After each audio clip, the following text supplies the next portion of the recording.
gracias pues por haberme dado pues esa presentación. Como ya saben, mi nombre es Gabriela Oñate, soy estudiante pues de 11º semestre, futura interna y pues bueno, como ya había mencionado Andrés, esta va a ser una enfermedad o bueno, más que todo una complicación de la cual de pronto no muchos hemos escuchado hablar.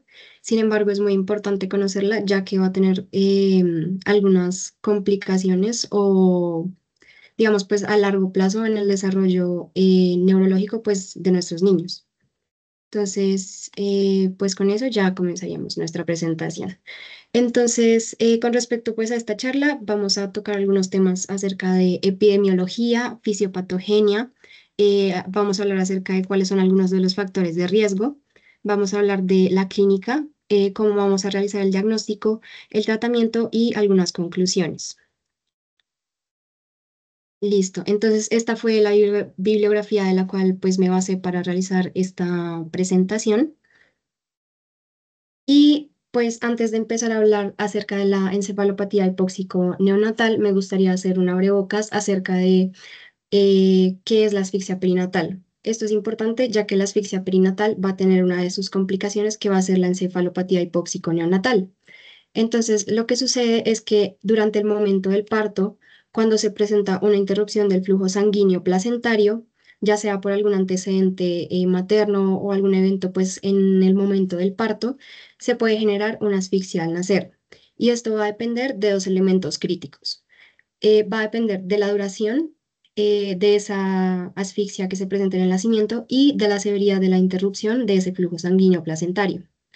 Este tipo de alteraciones, pues lo que van a generar es un intercambio gaseoso que va a ser deficiente, que puede llegar a dañar los órganos, tales como pues el hígado, el riñón, el corazón, los pulmones y principalmente el cerebro, que va a ser pues como el órgano principal del que vamos a hablar durante esta charla. Entonces, ahora sí, para hablar acerca de la encefalopatía hipóxico-isquémica, esta va a ser pues una complicación grave del nacimiento y pues de la asfixia perinatal. La Sociedad Colombiana de Obstetricia y Ginecología lo define como un síndrome clínico definido por una alteración de la función neurológica en los primeros días de vida de un recién nacido. Inicialmente, pues acá hablamos de recién nacidos que son a término o mayores de 35 semanas y este se va a caracterizar por la evidencia clínica y paraclínica de una lesión cerebral aguda o subaguda. Esto debido pues a un deficiente flujo sanguíneo cerebral y un suministro pues también deficiente de oxígeno. Eso va a llevar a dos cosas que son la falla energética primaria y la falla energética secundaria, que va a ser algo de lo que vamos a hablar pues ahorita más adelante. ¿Y por qué es importante conocerla? Ya que el 40 al 60% de los bebés que se ven afectados mueren antes de los 2 años o llegan a presentar discapacidades graves pues a lo largo de su crecimiento. Entonces, como vemos acá en la imagen de la derecha, vemos que el neonato lo que va a tratar de hacer es un mecanismo de una redistribución del flujo sanguíneo para esos órganos que van a ser como esos órganos vitales para pues la conservación. Dentro de ellos, pues sería el corazón, el cerebro y la glándula adrenal. ¿Qué sucede? Que este mecanismo intenta, por decirlo así, tratar de aumentar esa perfusión cerebral. Sin embargo, ese mecanismo eventualmente se va a volver contraproducente o no va a llegar a ser lo suficientemente eficiente, lo que genera pues una caída de ese flujo sanguíneo cerebral que posteriormente llevaría pues a la lesión cerebral. Entonces, con respecto al tiempo de injuria o al tiempo de la lesión, es muy difícil estimar cuál es el tiempo de inicio, cuánto dura y la magnitud de esa injuria. Es por eso que, digamos, el momento que va a ser como crucial para nosotros tener en cuenta es el momento del parto, ya que este va a ser el momento en el que nosotros tenemos una mayor cantidad de acceso a la información acerca de los antecedentes, ya sea obstétricos, los antecedentes maternos, tener, por ejemplo, la carpeta de los controles prenatales de la mamá, qué laboratorio se realizó. Entonces, digamos que este momento va a ser importante, ya que de ahí vamos a obtener mucha información que puede ser útil en el momento de nosotros empezar a sospechar este tipo de complicaciones. Adicionalmente, se desconoce realmente si la injuria es algo atribuible por algún evento durante el parto o si es debido a un acúmulo de injurias durante el embarazo. A lo que me refiero con esto es que también se ha evidenciado que pueden haber como hallazgos subyacentes, tales como de pronto alguna infección, alguna inflamación que se haya dado en el periodo del embarazo que hayan desencadenado eh, este tipo de complicaciones.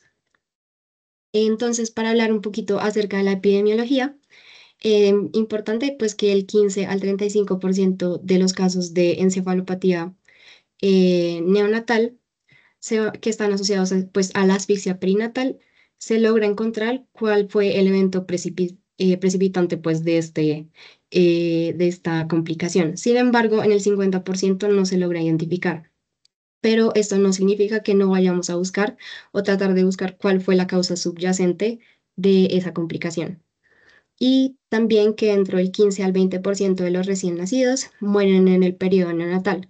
Esto equivale a alrededor de 1 millón de muertes neonatales al año.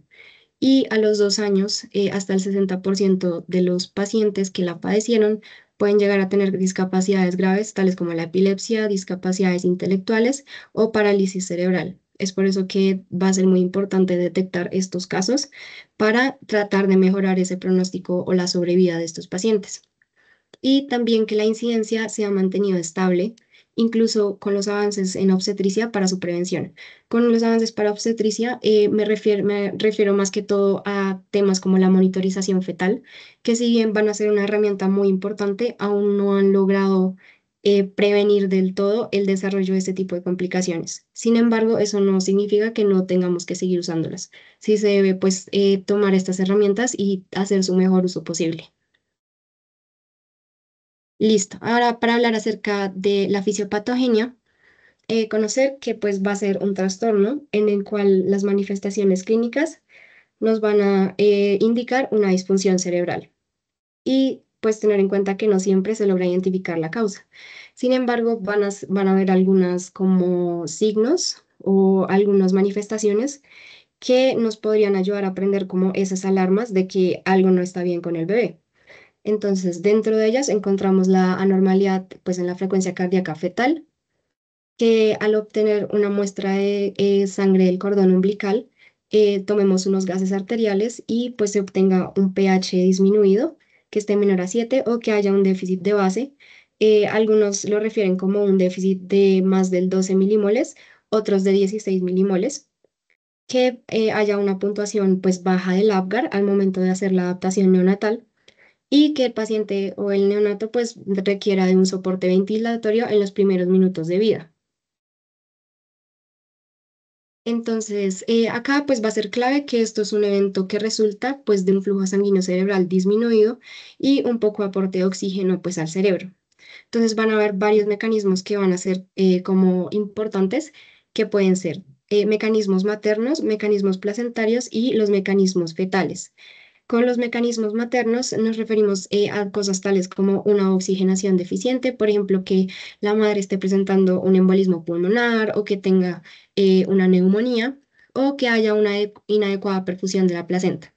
Esto pues con referencia a que haya la presencia, por ejemplo, de paro cardíaco, que la madre esté presentando hipotensión o que esté presentando preeclampsia o que tenga alguna enfermedad vascular crónica que pues nos pueda también sospechar alguna anormalía pues de la placenta.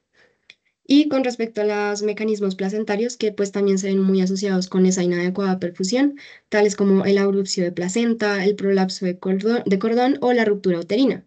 Y ya para la vía fetal, pues un déficit de oxigenación del feto o de la perfusión que puede darse en casos como las hemorragias fetomaternas o en las trombosis fetales.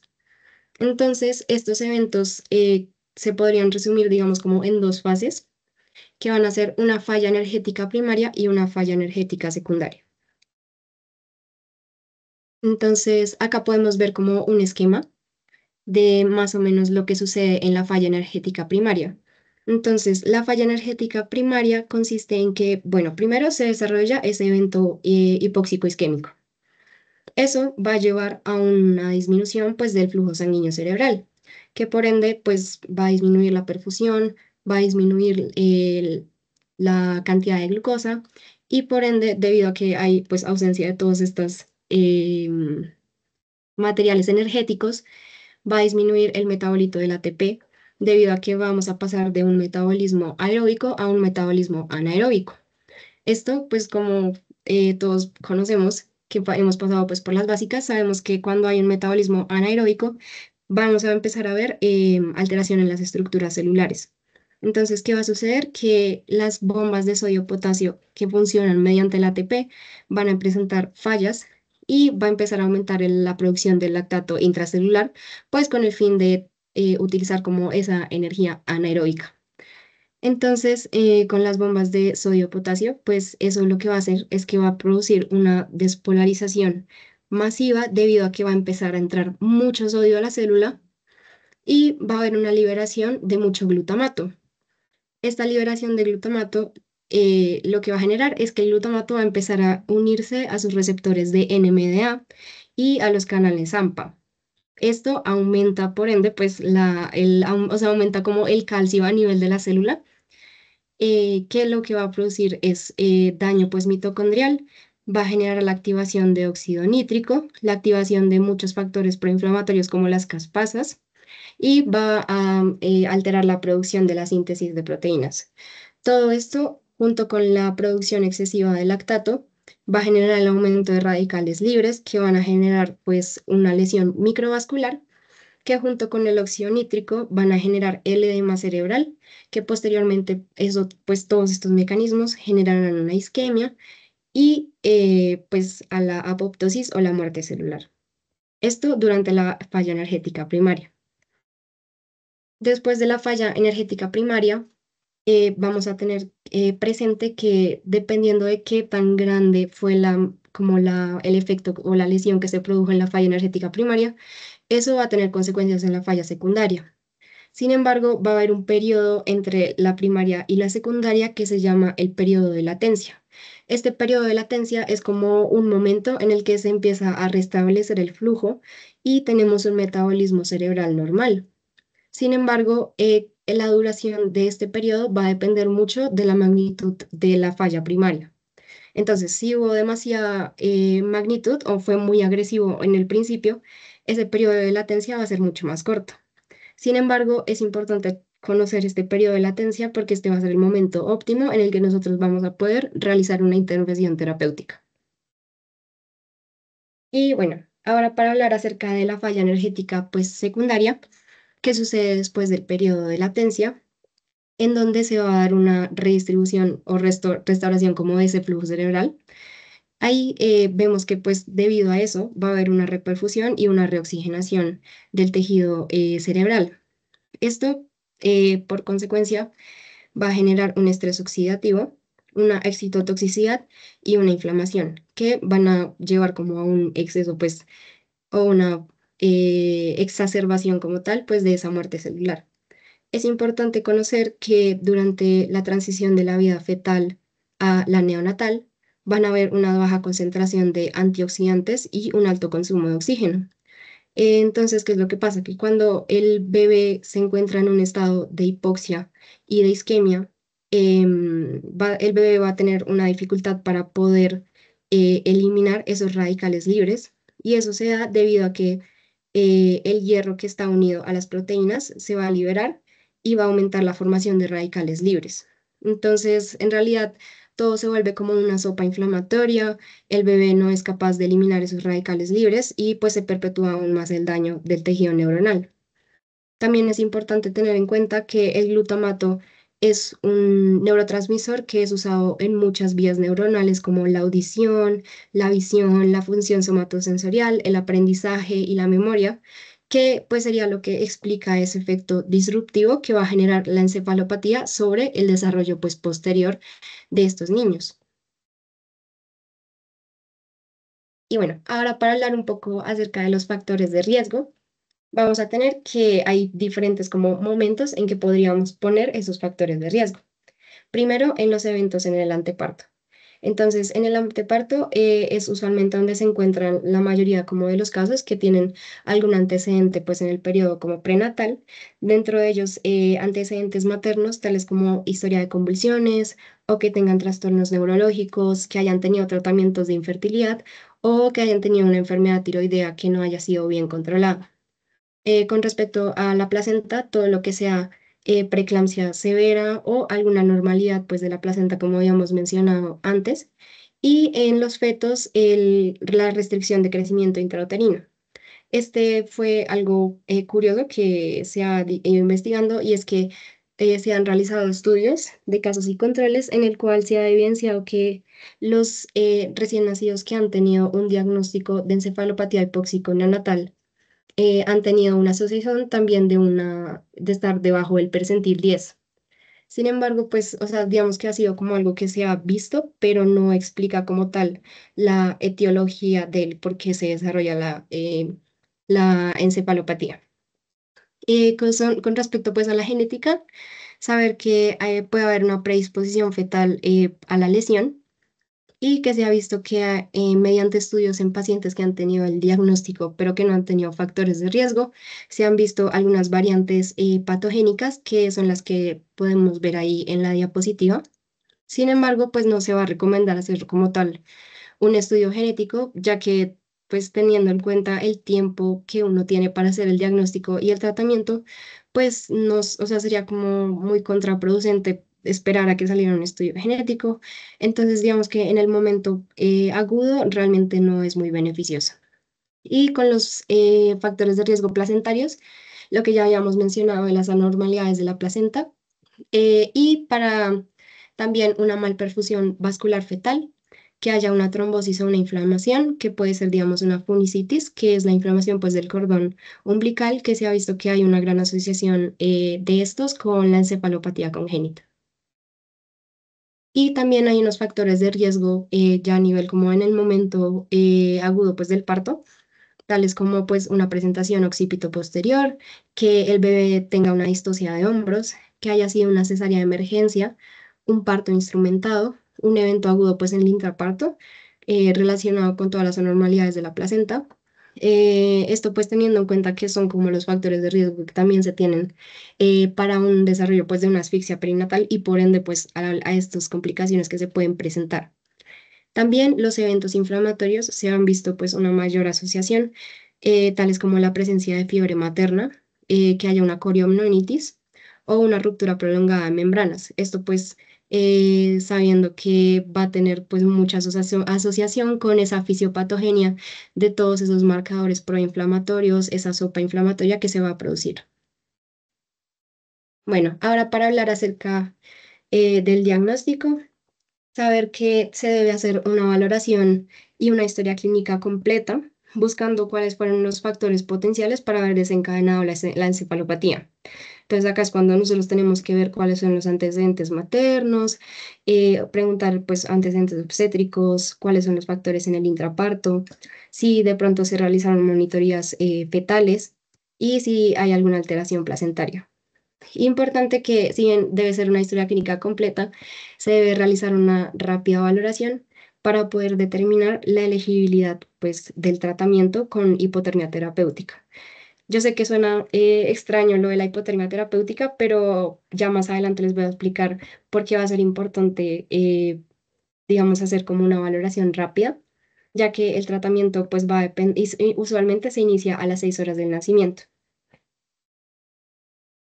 Entonces, hay algunos signos que pueden ser consistentes con la encefalopatía, que según estas dos asociaciones, pues ellos refieren que nos podrían ayudar a designar que una asfixia perinatal puede ser tan severa como para generar un daño neurológico.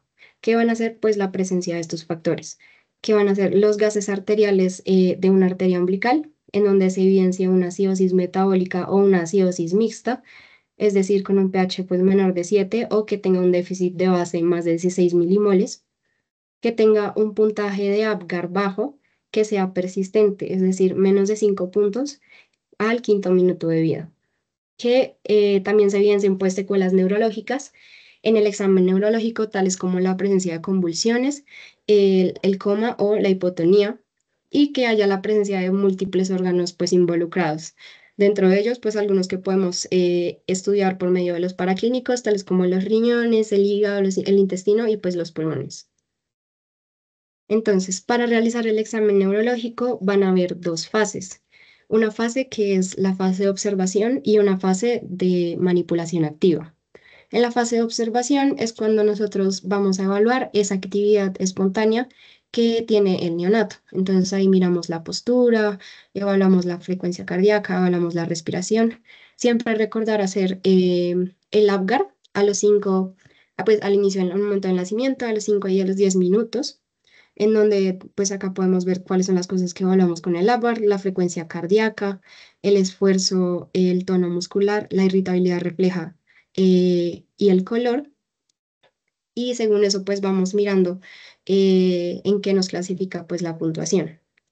Y la manipulación activa ya se trata más de aplicar como algún estímulo para evaluar pues la actividad de respuesta. Entonces ahí podemos evaluar el nivel de la conciencia, evaluamos el tono, evaluamos el reflejo de succión, podemos evaluar algunos reflejos primitivos como el reflejo de Moro y vamos a evaluar la reacción pupilar.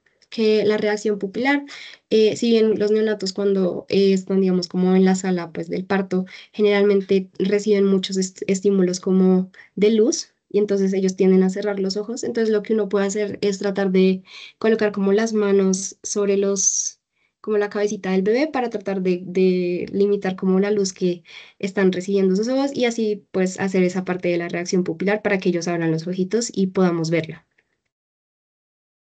Entonces, pues en esta diapositiva, acá vemos, digamos, algunos de los hallazgos que podemos realizar al examen neurológico, que van a ser pues el reflejo de succión, en donde uno lo que hace es como colocar un dedito en la parte como interna del paladar superior y lo que va a generar es que el niño va a hacer como esa movilidad de que está succionando algo. El reflejo de prensión, que pues yo imagino que ya muchos lo conocen, que es colocarle pues algún dedito en las palmas o en la planta de los pies de los recién nacidos y ellos lo que hacen es como hacer esa prensión. También pues el reflejo de Moro, que como lo vemos ahí en el video, es como ese movimiento o ese reflejo que el bebé genera al dejarlo como caer levemente. Entonces él lo que hace es como tratar de abrir los bracitos para como buscar como sostén. Y el reflejo osteotendinoso rotuliano, que ahí se ve un poco pixelado la imagen, pero se ve como uno lo realiza ahí en el reflejo, pues rotuliano, y uno lo que hace es como tratar de sacarle el reflejo, entonces que se ve ahí. Listo, entonces para hablar acerca de la clínica, conocer que se puede tener un estado de conciencia que va a estar alterado. Entonces podemos ver que el neonato está o hiperalerta, o que esté letárgico, o que esté irritable. Puede tener movimientos espontáneos reducidos, entonces que el bebé o esté muy hipotónico, o que esté como flácido, o que casi no se mueve. También presentar alguna dificultad respiratoria o dificultad pues para la alimentación, que esté comiendo menos, que tenga un pobre tono y una ausencia de los reflejos primitivos, las convulsiones y pues que tenga la puntuación del Apgar bajo o que tenga un llanto ausente. Entonces, con la clínica va a ser importante, ya que con este vamos a clasificar el grado de la encefalopatía. Entonces, una encefalopatía leve con una clínica en donde generalmente se ve un aumento del tono y de la velocidad de los reflejos tendinosos, y esto usualmente los primeros días. Generalmente se ven anormalidades transitorias del comportamiento, tales como una pobre alimentación, que el bebé esté muy irritable o que tenga llanto excesivo o que tenga somnolencia. Generalmente lo del llanto excesivo y la somnolencia es en un patrón alternante. Y si bien este tipo como de cuadros clínicos suele resolver dentro de las 24 horas. Ya para una clínica de una encefalopatía moderada, tendríamos una letargia, una hipotonía significativa, que tenga una disminución pues de esos reflejos tendinosos profundos, que todos los reflejos que evaluamos en el examen neurológico estén lentos o que estén ausentes. También pueden hallarse periodos de apnea o que tenga convulsiones. Las convulsiones en la clínica moderada generalmente se presentan durante las primeras 24 horas y estos niños pueden recuperar en 1 a 2 semanas y generalmente se asocia pues a mejores desenlaces que la clínica de una encefalopatía severa. ya que en la severa pues vamos a ver que van a presentar convulsiones mucho más severas que se presentan no tanto en las primeras horas, sino de las 24 a las 48 horas posteriores. Y esto debido a esa fase de reperfusión o esa fase latente que les había mencionado anteriormente. Acá ya vamos a ver que debido a al edema cerebral puede estar la fontanela abombada. Siempre importante revisarle las fontanelas a los neonatos.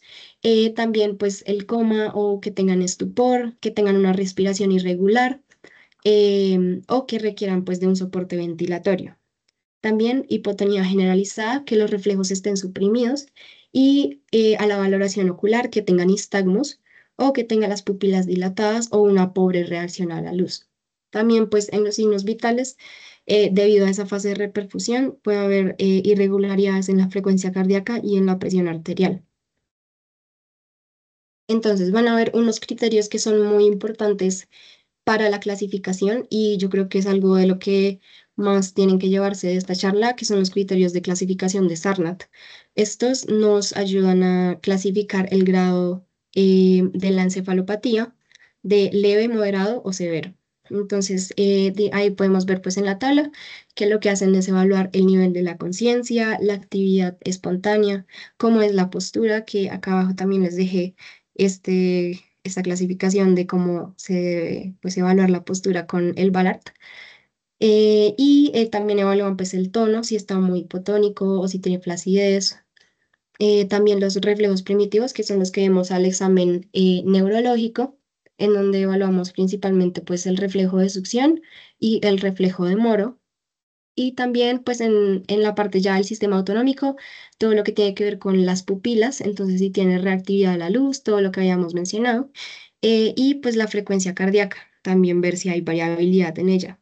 Y también pues la respiración, que la respiración puede evaluarse también mediante la escala de Silberman, que pues nos evalúa la dificultad respiratoria en los recién nacidos.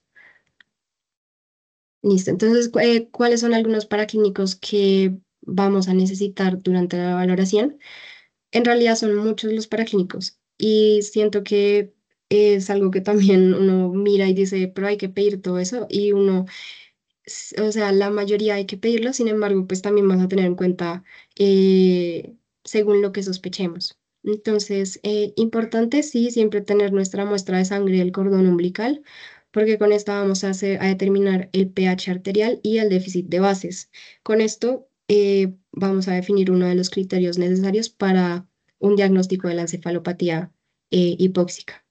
Se puede tomar un hemograma con el fin pues de evaluar como causas, entonces evaluar si hay infección, evaluar hemorragia o si hay alguna trombocitopenia que nos podría explicar como la causa subyacente.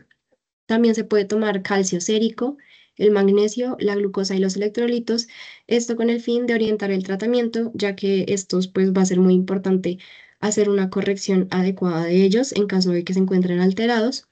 Las enzimas hepáticas y la creatinina con el fin de identificar lesiones en otros órganos. También se puede realizar hemocultivos con el fin de descartar una sepsis temprana. Sin embargo, algo que se menciona es que hay que tener cuidado con las escalas de sospecha de sepsis, ya que en estos niños de pronto pueden verse alteradas pues, por todos los factores patogénicos que implica el cambio pues, del metabolismo y todo el tema pues, de la temperatura, la infección. Entonces hay que tener cuidado con estos, de pronto apoyarse más en otros paraclínicos para sospechar una sepsis.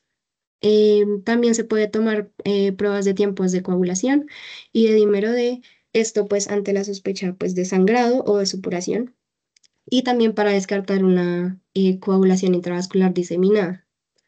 El electroencefalograma va a ser una herramienta crucial en estos pacientes, ya que, pues como sabemos, una parte de la clínica pues van a ser las convulsiones.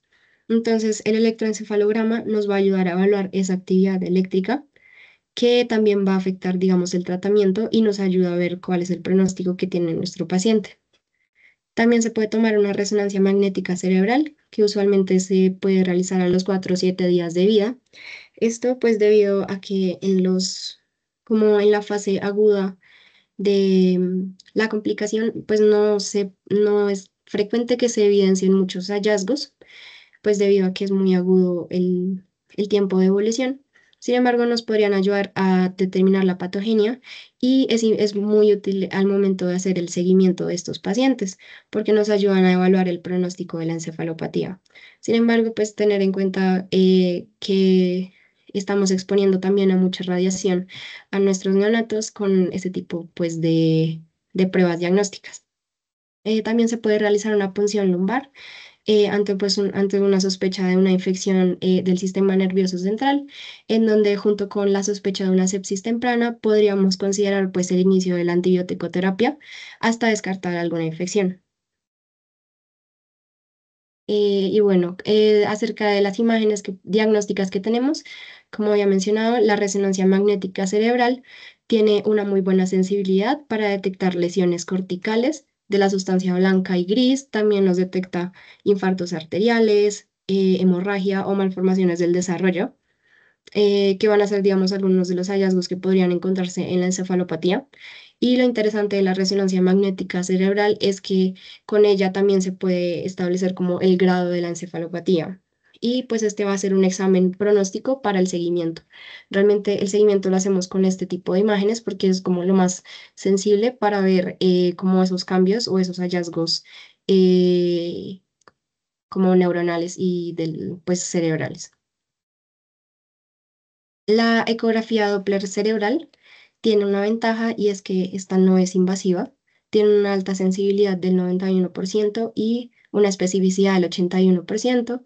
En un mundo ideal, pues que todos los neonatos antes de iniciar una terapia tengan un ecodoppler cerebral. Eso con el fin pues de localizar hemorragias, evaluar algún tamaño ventricular, la, que además es capaz pues de detectar un daño grave de la sustancia blanca parasagital, que sería otro de los hallazgos que se encuentra. Sin embargo, pues la resonancia continúa siendo como el mejor para la identificación de alteraciones, más que todo de la sustancia blanca. Y ya con el electroencefalograma, en este, pues va a ser muy importante, ya que nos ayuda a identificar entre convulsiones y otras alteraciones. Entonces, este lo que hace es evidenciar como la severidad y el pronóstico que tiene la encefalopatía, como les había mencionado, y también nos ayuda a identificar convulsiones subclínicas, que esto sería un elemento muy importante a tener en cuenta. También, pues, evaluar esa función cerebral con una monitorización continua. Y lo que mencionan es que se debe hacer una monitorización con electroencefalograma desde antes de iniciar el tratamiento y se deja hasta las 48 horas después de haber terminado ese tratamiento.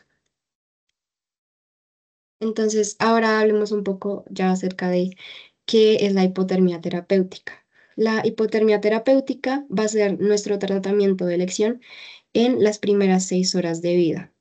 Esto lo que hace es reducir la temperatura corporal de una forma controlada para disminuir el daño neuronal y mejorar el pronóstico de supervivencia. Es importante pues que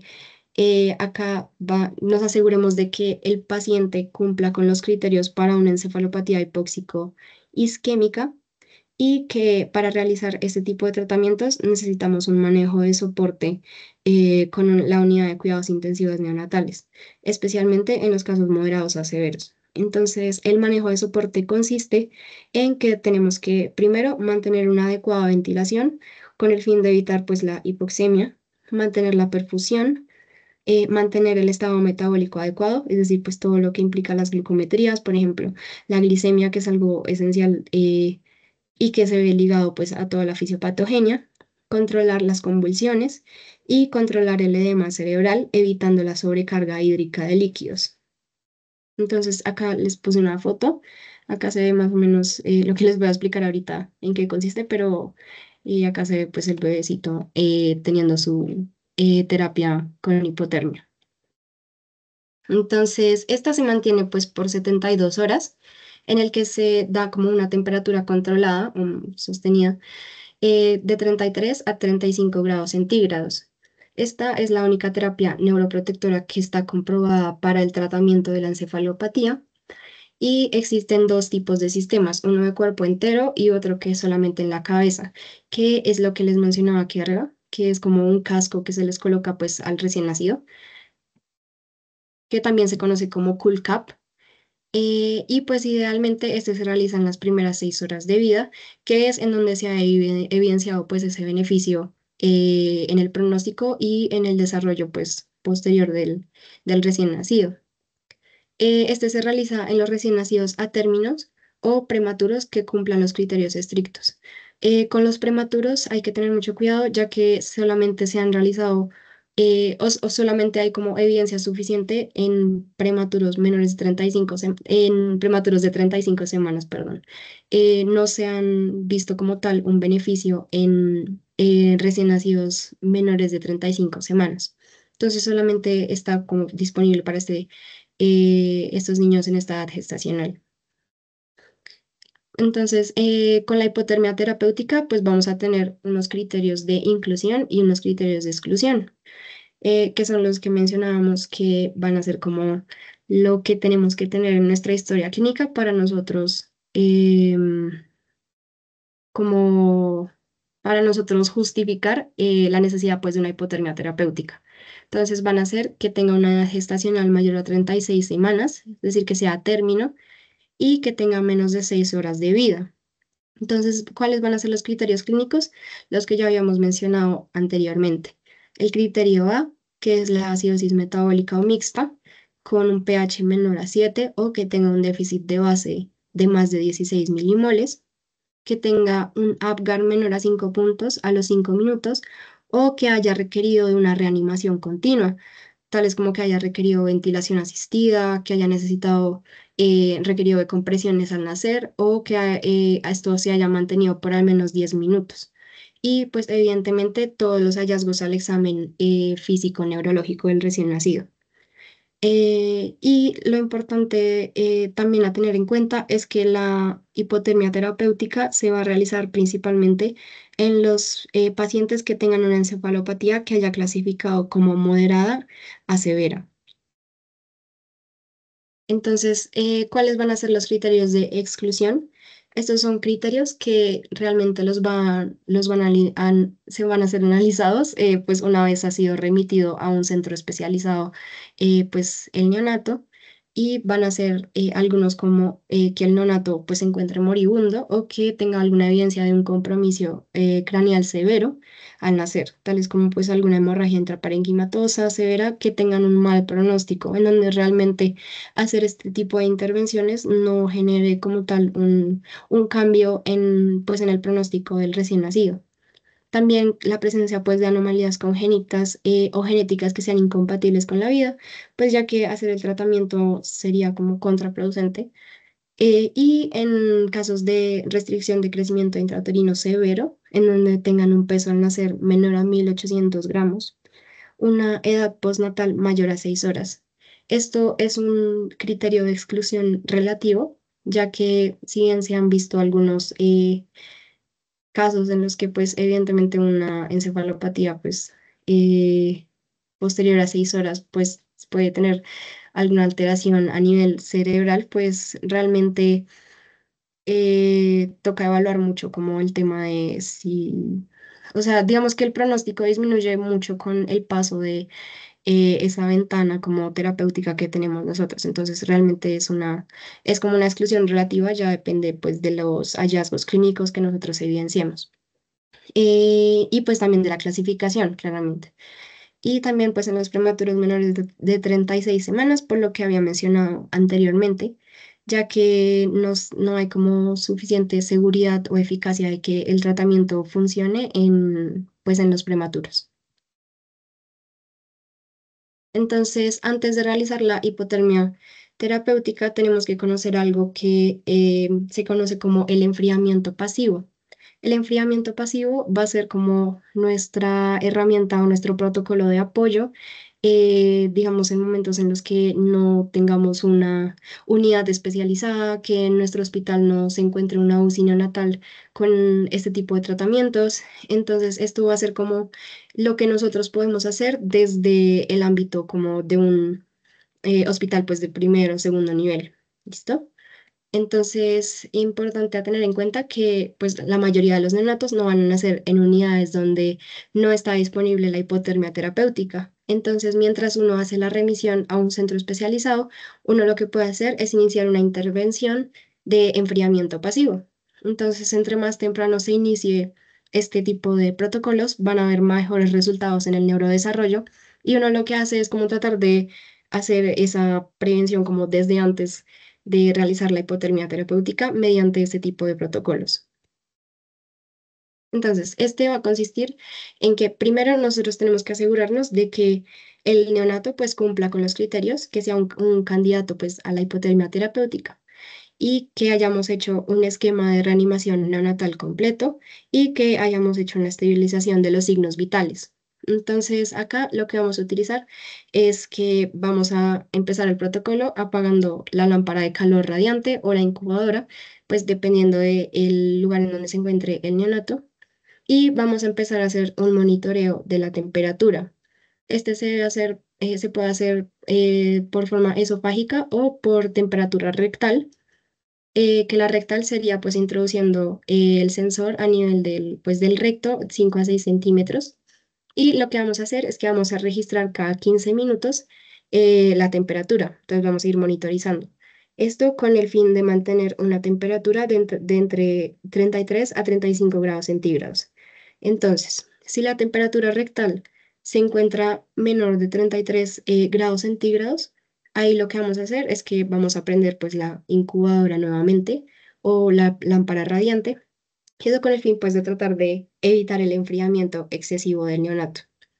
Y si la temperatura rectal se encuentra en más de 35, lo que hacemos es aplicar pues un enfriamiento activo. Entonces eso se puede hacer mediante la colocación de pilas refrigerantes alrededor del cuerpo pues del bebé sin hacer un contacto directo sobre la piel, ya que pues los bebés tienen una facilidad en, digamos que la termorregulación de los bebés es muy sensible, entonces a los cambios físicos, a los cambios ambientales, entonces hay que ser muy cuidadosos con esto y hacer un monitoreo muy estricto de esta temperatura. Entonces, ¿qué son cosas importantes a tener en cuenta durante la remisión? Es que nuestra historia clínica debe contar con los acontecimientos relacionados con, con la asfixia perinatal. Entonces, si evidenciamos algún antecedente obstétrico, qué fue lo que sucedió en el momento del parto, si fue un parto instrumentado, si fue una cesárea, todos esos antecedentes deben estar incluidos en la historia clínica. Muy importante, los criterios pues, de inclusión de la hipotermia, hacer el reporte de la colocación de todos los elementos pues, que uno coloca en el momento de la adaptación neonatal, como la vitamina K, la vacuna contra la hepatitis B, la profilaxis ocular, y si se necesitó hacer alguna maniobra o si se colocó algún medicamento durante la reanimación neonatal. Y también pues durante el transporte, importante pues hacer un registro de aporte hídrico, las glucometrías, los signos vitales y el registro pues de la temperatura rectal. Y ahora sí, en el momento en el que ya pues disponemos de la hipotermia terapéutica, comenzamos pues con nuestro protocolo. Entonces, como les mencionaba, hay dos sistemas de enfriamiento, que es el enfriamiento cefálico selectivo y el enfriamiento corporal total. Los dos tienen resultados muy similares con respecto pues, a la mortalidad y el déficit neurológico. Sin embargo, el enfriamiento cefálico selectivo suele estar menos disponible, es más costoso y es más difícil controlar o como mantener la temperatura central debido a que solamente es pues colocada a nivel cefálico, mientras que el enfriamiento corporal total va a ser como el sistema de preferencia, ya que este es un poco más asequible y es mucho más fácil controlar, pues, digamos, la temperatura del neonato con este sistema. Y lo otro es que, pues, también es menos costoso. Entonces, ¿cuáles van a ser algunas recomendaciones a tener en cuenta? Que tenemos que preparar pues el equipo con anticipación, disponer del dispositivo para medir la temperatura rectal, colocar un catéter pues arterial o venoso umbilical, eso con el fin de sacar pues nuestros gases arteriales y hacer el monitoreo continuo pues de la temperatura. También hacer un monitoreo estricto respiratorio, hemodinámico, metabólico pues con las glucometrías y el neurológico con el electroencefalograma. Y también tenemos que evaluar la diuresis ante el riesgo pues de alguna insuficiencia renal. Y pues importante también comunicar a la familia el procedimiento y pues tener un consentimiento informado pues para realizar toda la intervención. Entonces, ¿cuáles van a ser las fases de la hipotermia terapéutica? Tenemos tres fases. Entonces, la fase inicial o la fase de inducción va a ser la fase en la que vamos a mantener un objetivo de 33 a 34 grados centígrados. Y esto durante los primeros 30 a 40 minutos. Esto se debe hacer de una forma lenta y cuidadosa, y eso con el fin de evitar un riesgo de desarrollar hipertensión pulmonar. Ya para la fase de mantenimiento, que va a ser la que va a ser como de mayor duración, que se debe realizar por 72 horas, en donde idealmente mantenemos una temperatura de 33,5 grados centígrados, donde puede haber una variación de más o menos de 0,5 grados. Esta fase puede producir un estrés o un disconfort al recién nacido, por lo que de pronto uno podría considerar incluir analgesia, pero debe ser pues a dosis bajas, teniendo en cuenta que estos son medicamentos que se metabolizan pues por vía renal. Entonces se puede colocar acetaminofén intravenoso. Con respecto a los sedantes, si bien se ha evidenciado que pueden disminuir el riesgo de la mortalidad, este va a ser muy controversial su uso, ya que al momento de realizar el examen neurológico puede presentarnos, digamos, algunas limitaciones. También importante evaluar la frecuencia cardíaca fetal, ya que en la fase de mantenimiento, como les había mencionado, pues acá tenemos que vigilar mucho que no vaya a haber irregularidades en la frecuencia cardíaca, que idealmente se debe mantener dentro de 90 a 120 latidos por minuto. Y en la fase ya final, que sería la fase de recalentamiento, que es cuando vamos a llevar al recién nacido pues a unas temperaturas de 36,5 grados. Esto se debe hacer de una forma progresiva, en donde durante 6 horas vamos a ir aumentando 0,5 grados cada hora, pues hasta llegar a las 6 horas y lograr pues ese grado de temperatura. Acá va a ser muy importante toda la monitorización cerebral, ya que puede haber un riesgo de una aparición de convulsiones subclínicas debido a ese incremento pues del metabolismo energético. Todo está como subiendo nuevamente, va a haber un consumo mayor de oxígeno, de glucosa. Entonces hay que vigilar mucho al recién nacido en esta parte. Bueno, la disfunción multiorgánica va a ser algo que está muy asociado pues a la disfunción neurológica. De hecho, fue uno de los factores que dijimos que teníamos que tener en cuenta ante la sospecha pues de una encefalopatía hipóxico-isquémica, ya que este también va a contribuir mucho a a la morbimortalidad, y por eso va a ser necesario pues tener un manejo integral durante la terapia pues de hipotermia. Entonces, según los órganos, vamos a poder realizar pues varias cosas. Entonces, si vemos que hay alguna afectación pulmonar, podemos dar asistencia ventilatoria en caso de que sea necesario y pues vigilar la saturación de oxígeno con el fin pues de evitar la hiperoxia, ya que la hiperoxia pues lo que va a hacer es aumentar esa producción de radicales libres. Con respecto a la afectación cardiovascular, evitamos la hipotensión, ya que se asocia con una mayor incidencia de lesión cerebral, pues debido a que va a haber una hipoperfusión. Entonces, lo que debemos hacer, idealmente mantener una presión arterial media dentro de 45 a 55 milímetros de mercurio. Y algunas pruebas paraclínicas que podemos tomar, que habíamos mencionado, como el lactato, que va a ser un buen indicador pues de esa alteración hemodinámica. Y hacer un buen manejo pues de los líquidos, evitando también la sobrecarga hídrica. Si bien ahora con la afectación renal, generalmente se ve en neonatos que tienen una afectación severa. Acá lo que podemos hacer es hacer una vigilancia pues de la diuresis, ir evaluando pues esos balances de líquidos del neonato y tomar pruebas de función renal como la creatinina. Sobre la afectación metabólica, la hipoxia puede llegar a producir hipoglicemia. Entonces, esto pues debido a un aumento de la vulnerabilidad pues cerebral y el riesgo de convulsiones.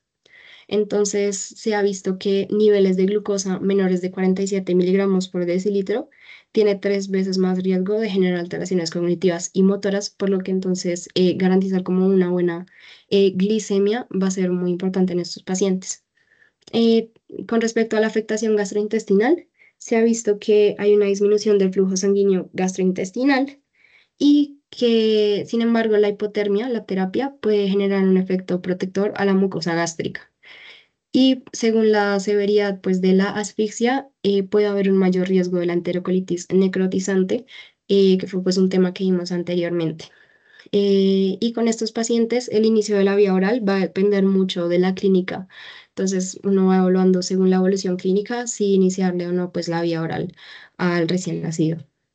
Con respecto a la afectación hepática, puede haber una elevación pues transitoria de las transaminasas, en donde hay un retorno pues a la normalidad a los 10 días de vida, y eso lo vamos a ir evaluando haciendo un seguimiento pues de todas las enzimas hepáticas. Entonces, acá les dejo una tabla. Esta tabla muestra cuáles son los paraclínicos que sería ideal tomar pues al ingreso. Los que mencionábamos, entonces los gases arteriovenosos, los gases pues para la clasificación, el lactato, un hemograma, los tiempos de coagulación, la glicemia, los electrolitos, todas las pruebas pues de función renal.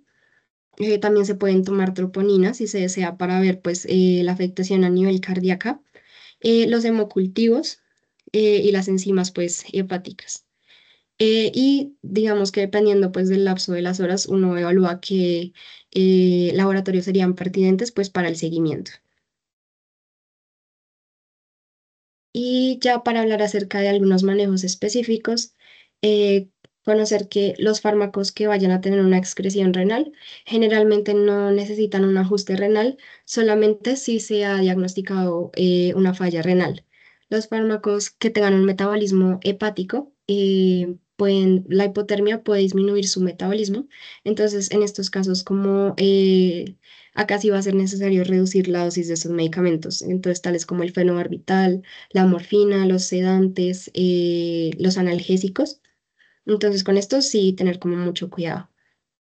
Con respecto a los fármacos inotrópicos, no va a variar la dosis que podemos utilizar estos que encontramos acá, la dobutamina, la dopamina, noradrenalina, digamos ya en casos como en donde necesitemos pues aplicar los antibióticos, generalmente pues ante la sospecha de sepsis temprana, recordar que hay que tener cuidado con las escalas, ya que puede haber pues alteración de los puntajes debido a toda la fisiopatogenia que implica este síndrome. Sin embargo, se puede considerar pues aplicar un antibiótico de primera línea y recordar que si el paciente está presentando una falla renal, estaría contraindicado pues el uso de los aminoglucósidos. Con respecto a la nutrición, esta no se debe iniciar hasta completar la fase de recalentamiento y en tal caso de iniciarla, se iniciaría con 10 ese kilogramo día de leche materna, esto con el fin de estimular pues el trofismo intestinal. Y ya para la fluidoterapia, según el aporte pues, y balance hídrico de los días de vida, entonces como sabemos pues en los niños, en los neonatos, vamos mirando según si es el primer día de vida, el segundo día de vida, y ahí vamos viendo el balance pues también y los aportes de líquidos. También se debe evitar una corrección agresiva del potasio. Generalmente debe estar en un rango normal abajo, ya que una corrección agresiva puede generar una hipercalemia y la glicemia debe encontrarse en un rango normal alto, de 70 a 120 miligramos por decilitro. Y ya para el manejo de las convulsiones, con los eventos epilépticos, tales como el estatus epiléptico, en los recién nacidos, el medicamento de elección va a ser el fenobarbital. Se hace con una dosis de impregnación inicial de 15 a 20 miligramos kilogramo dosis y continuamos con una dosis de mantenimiento de 5 a 8 miligramos kilogramo día.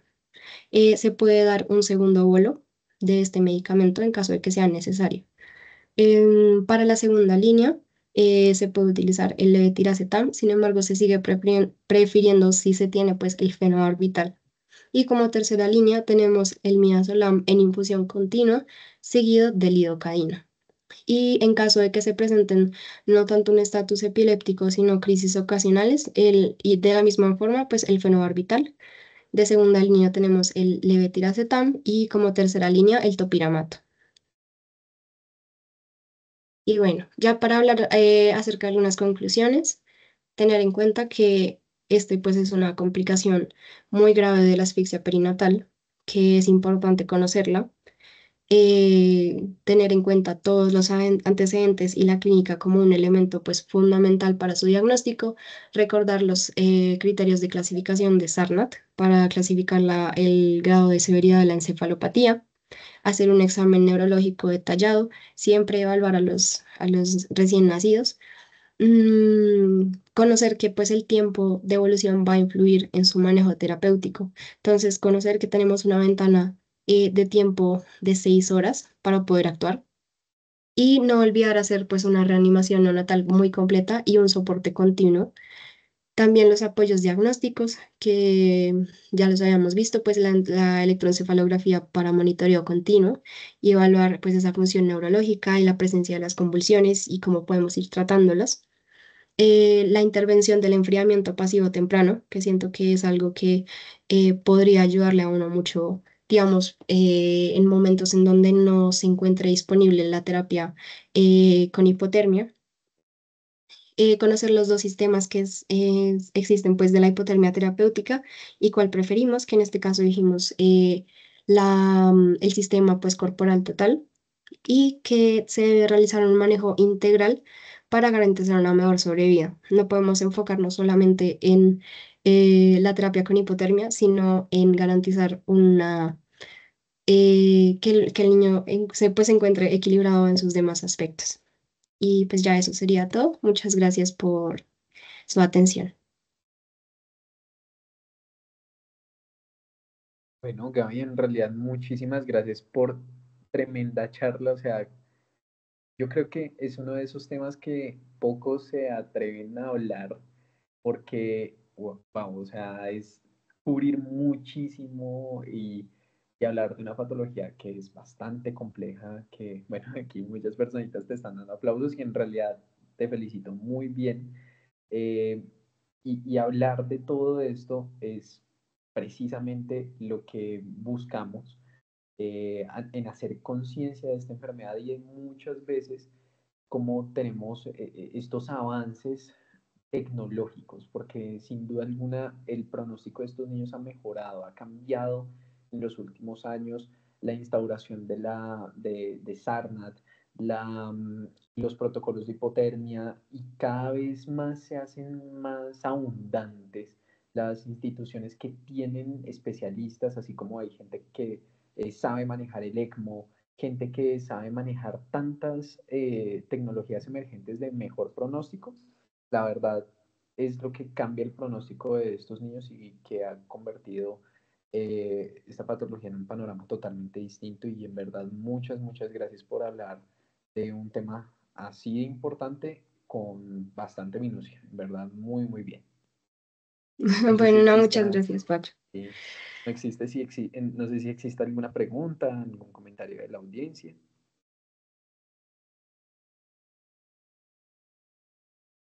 Listo. Sí, aquí tenemos una pregunta. Cuéntanos. Hola, buenas noches. Quería preguntar, pues, a Gaby, ¿qué tan efectivo es este control, pues, de la temperatura al momento de transportar a los niños, a los neonatos?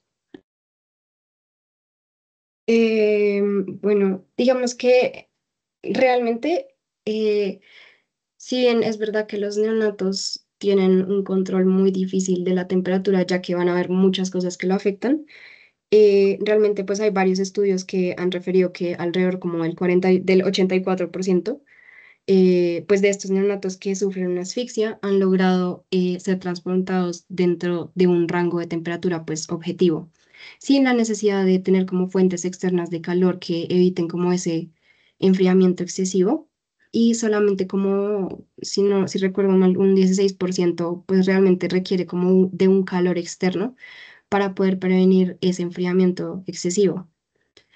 De todas formas, pues hay que tener en cuenta lo que había mencionado, que los neonatos pues con asfixia van a tener una pérdida de temperatura pues a una mayor velocidad, pues porque no son capaces de producir como esa cantidad de calor que necesitan por toda esa falta pues de esa energía, pues para poder aumentar la temperatura y también pues porque el sistema de termorregulación va a estar muy afectado pues por todo lo que implica la fisiopatogenia. Entonces, en realidad, pues el enfriamiento, si bien también puede hacerse con esas pilas refrigerantes, también se puede utilizar un enfriamiento, no tanto con las pilas refrigerantes, sino un enfriamiento natural, en donde simplemente se deja pues al recién nacido en una temperatura ambiente y ahí vas evaluando pues cómo es pues vas evaluando haciendo pues el conteo así de la temperatura, evaluando pues cómo se va desarrollando. Vale, muchas gracias. Bueno, Gaby, pues también complementando lo que dices, es importante también tener en cuenta, y más que todo acá en el contexto de Colombia. Acá en Bogotá, pues sí hay varias de las clínicas que cuentan con ese servicio, pero son también contadas con los dedos. Sé que en la zona norte estamos, creo que la Santa Fe lo tiene, la Cardioinfantil lo tiene, eh, y sé que actualmente una de las sedes de manejo para hipotermia terapéutica es como tal en Soacha, en el nuevo hospital de Avivanti. Entonces ese también es uno de los grandes retos que tenemos ahora, como, tanto como médicos generales, como médicos que hayan ser pediatras, los que queramos ser pediatras, y trabajemos en una sala de partos que no tengamos disponible de la unidad de cuidado intensivo con hipotermia terapéutica. Lo importante pues es lo que tú mencionaste en toda la charla. Entonces pues hacer seguimiento, mantener la temperatura lo más frío posible y hacer seguimiento del estado de los hospitales del bebé y pues del riesgo que haga una convulsión o no, ya que pues eso sería un indicador de suspender en ese momento como tal toda la terapia, por mayor riesgo que beneficio. Y pues sí, si quieren pues para que lo tengan presente, hay varios de los docentes de nuestra universidad que han publicado al respecto. El doctor Agudelo ha publicado artículos en relación a la medición de saturación a nivel renal y cómo esto afecta como tal al neonato que es llevado a hipotermia terapéutica. Entonces, pues de verdad, Gaby, muchísimas gracias por habernos enseñado un poco sobre el tema, que realmente es un tema bastante complicado y que tú te lo has leído, estuvo bastante bien. bueno, no, muchísimas gracias, Andrés. También pues muchas gracias a todos por conectarse, realmente se les agradece mucho.